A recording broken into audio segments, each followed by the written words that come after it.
اعوذ باللہ من الشیطان الرجیم بسم اللہ الرحمن الرحیم الحمد للہ رب العالمین الصلاة والسلام علی رسولہ الکریم وآلہ الطیبین الطاہرین المعصومین المظلومین اما بعد۔ پیغام نہج البلاغہ کے تیسرے حصے کے ساتھ آپ کی خدمت میں حاضر ہیں۔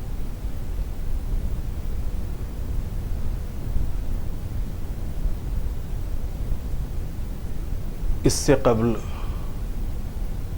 آپ کی خدمت میں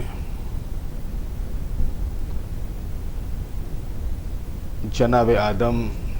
کی خلقت سے متعلق بیان ہوا تھا، اور جناب آدم کی خلقت کے بعد پھر انبیاء کرام کا انتخاب اسی پہلے خطبے میں، اور اس سلسلے میں جو آخری کلمات ہیں مولا کے کہ اس نے کبھی بھی اپنی مخلوقات کو نبی مرسل یا کتاب منزل یا حجت لازم یا طریق واضح سے محروم نہیں رکھا۔ ایسے رسول بھیجے ہیں جنہیں نہ عدد کی قلت کام سے روک سکتی تھی اور نہ جھٹلانے والوں کی کثرت ان میں جو پہلے تھا اسے بعد والے کا حال معلوم تھا، اور جو بعد میں آیا اسے پہلے والے نے پہچانوا دیا تھا۔ اور یوں ہی صدیاں گزرتی رہیں اور زمانے بیتتے رہے، آبا اور اجداد جاتے رہے، اور اولاد و احفاد یعنی ناتی پوتے آتے رہے۔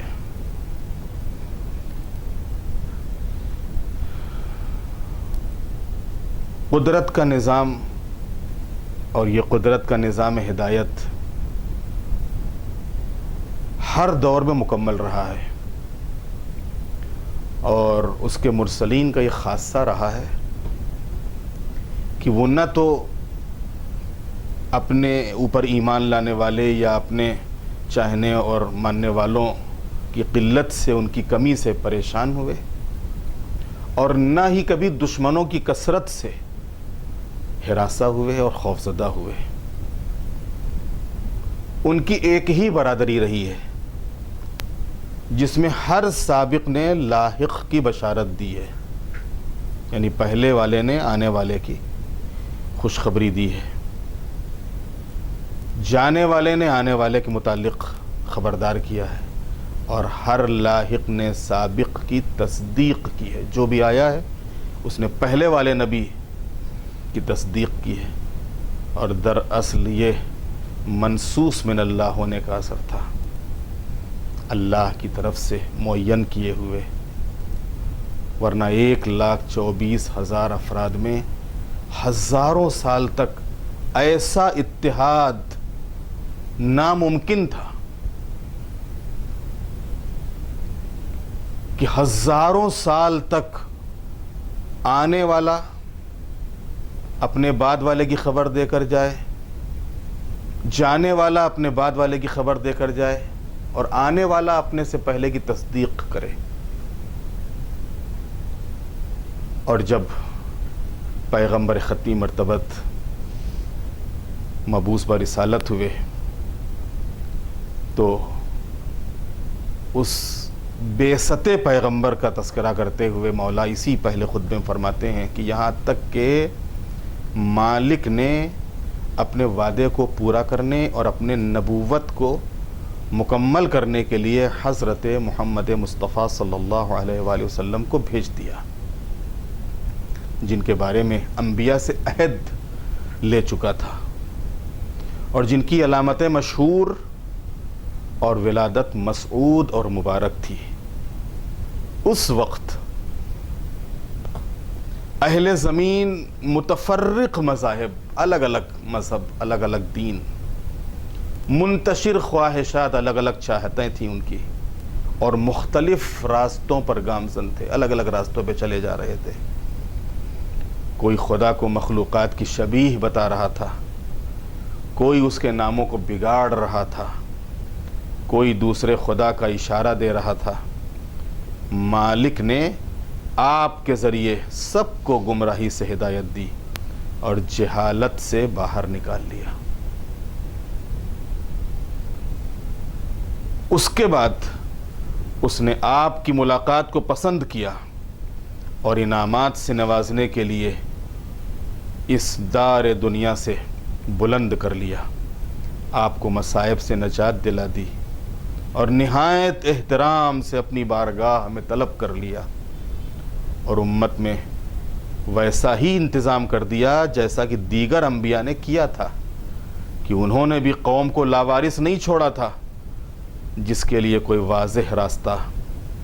اور مستحکم نشان نہ ہو۔ عزیزو، اگر پروردگار نے کوئی زمانہ حجت سے خالی نہیں رکھا ہے اور کسی نبی نے امت کو لاوارث نہیں چھوڑا ہے، تو یہ کس طرح ممکن ہے کہ رحمت للعالمین امت کو لاوارث چھوڑ کر چلے جائیں؟ اس تصور سے زیادہ توہین آمیز اور کوئی تصور رسالت کے سلسلے میں ممکن نہیں ہے۔ پیغمبر ختمی مرتبت کی تعریف کرتے ہوئے اور پیغمبر ختمی مرتبت کے اوپر جو قرآن نازل ہوا اس کے بارے میں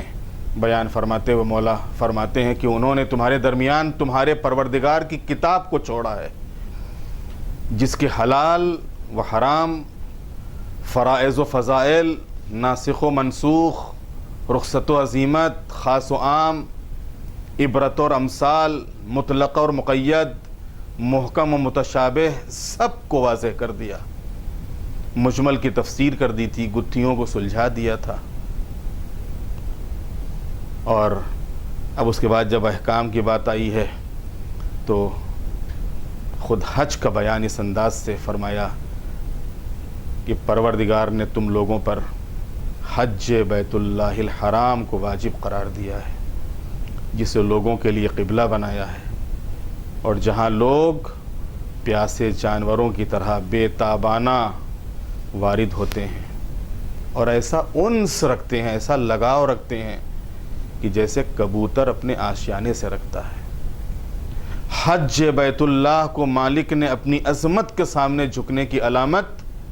اور اپنی عزت کے ایقان کی نشانی قرار دیا ہے۔ اس نے مخلوقات میں سے ان بندوں کا انتخاب کیا ہے جو اس کی آواز سن کر لبیک کہتے ہیں اور اس کے کلمات کی تصدیق کرتے ہیں۔ انہوں نے انبیاء کے مواقف میں وقوف کیا اور طواف عرش کرنے والے فرشتوں کا انداز اختیار کیا ہے۔ یہ لوگ